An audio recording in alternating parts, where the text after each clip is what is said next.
What's up, everybody? This is Candy. This is B, and this is a Trend Kill Quickie, a 5-minute rock news show hosted by us.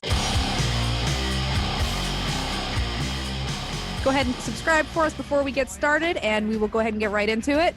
This week we have for you a story on 9 Inch Nails and Richard Patrick. Richard Patrick. Sorry. As a lot of people know, 9 Inch Nails are actually getting inducted into the Rock and Roll Hall of Fame here in Cleveland, Ohio. About damn time. Trent Reznor actually got his career started here in Cleveland, Ohio. He's actually originally from a small town in Pennsylvania, for those of you who don't know. But he is getting inducted into the Hall of Fame here, and along with 6 other members of his band. Yeah, and as you know, 9 Inch Nails, obviously 9 Inch Nails is Trent Reznor. However, he has had a lineup of musicians that have rotated in and out over the past 3 decades where he has been extremely relevant. And in one particular era of music, between 1989 and 1993, a Richard Patrick was a part of 9 Inch Nails. He contributed to Pretty Hate Machine as well as a tour when they were touring for the Broken album. Contributed a lot of really good sound. So when Trent Reznor and 9 Inch Nails were inducted into the Hall of Fame, he was not received. He got a little butthurt. Some of the others. He got a little butthurt and put up a post on Instagram that said, "This day can officially suck my dick." I actually do have the list here of the members that are being inducted. We have the programmer and keyboardist Atticus Ross, guitarist Robin Fink. Fun fact, he left for a little while to work with Axl. He wasn't exactly welcomed back to 9 Inch Nails, but he did come back and he's actually being inducted now too. Keyboardist Alessandro Cortini, drummer Elon Rubin, keyboardist Chris Brenna.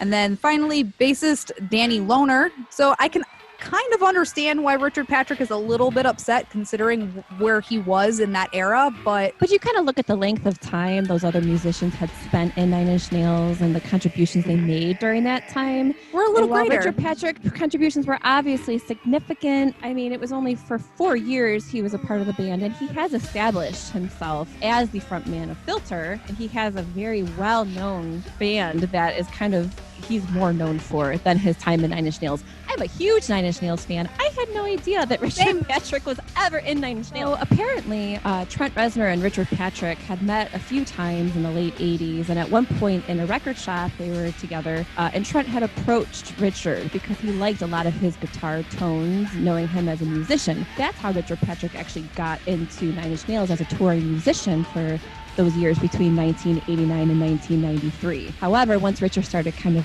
writing his own riffs, kind of coming up with some ideas, he was trying to present some of them to Trent, and depending on who you talk to, there's a different story. So Richard had written the riff for Hey Man, Nice Shot, and he actually presented it to Trent. And depending on who you talk to, there were 2 different outcomes. One, Trent was like, "Hey, this is a great riff, but I don't want you to use it for 9 Inch Nails. Why don't you go ahead and start your own project? Good luck to you, whatever you decide to do." The other story is, "Hey, this shit sucks and get out of my face and get out of this band." Obviously varying stories depending on that, but kind of shows you the relationship between Trent and Richard, and maybe it wasn't just the most cohesive relationship, and Richard probably didn't have a lot of musical freedom in 9 Inch Nails because he was mainly just a touring musician. I think when it comes to, this is just my personal opinion. I don't know either person very, personally. I'm just kind of guessing here, and I'm going to say that both of them were kind of wanting to be that front man. And therefore, Richard Patrick ended up going and being his own frontman in his own band and having his own successful band.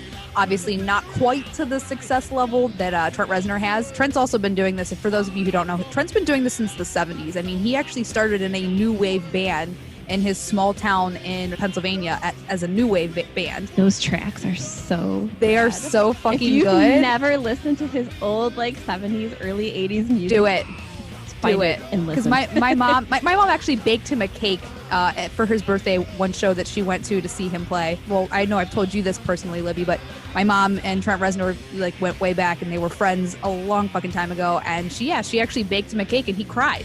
at one of his new wave shows. And it's fun fact. And then, yeah, he moved here to Cleveland to essentially expand his career because, again, no name town in Pennsylvania. Nobody fucking knows who you are. You're not going to get discovered. And he ended up getting all of his success just by moving here. And I think really with Richard Patrick, it was kind of the same thing. Like, he moved here to get exposure. You know, Cleveland here, we're known for music. We've always been known for music, especially rock and roll. I mean, that's kind of been the thing. The sound that the Nine Inch Nails had, their touring band, when they were touring for Broken, and Richard Patrick was a part of that, he supposedly characterized that guitar-based blast of destruction, quote unquote, and it was a lot harder than Pretty Hate Machine. You know, his contributions are there. There's no doubt about it. He was definitely part of when Nine Inch Nails was starting to really make it and break through and tour. But to be so butthurt about not being a part of the initiation, especially when you have your own large-scale musical act on your own, I think that's a little bit ridiculous. It's a little bit, it's kind of almost a little bit pretentious in my opinion. You know, I mean, hey man, nice shot, but guess what?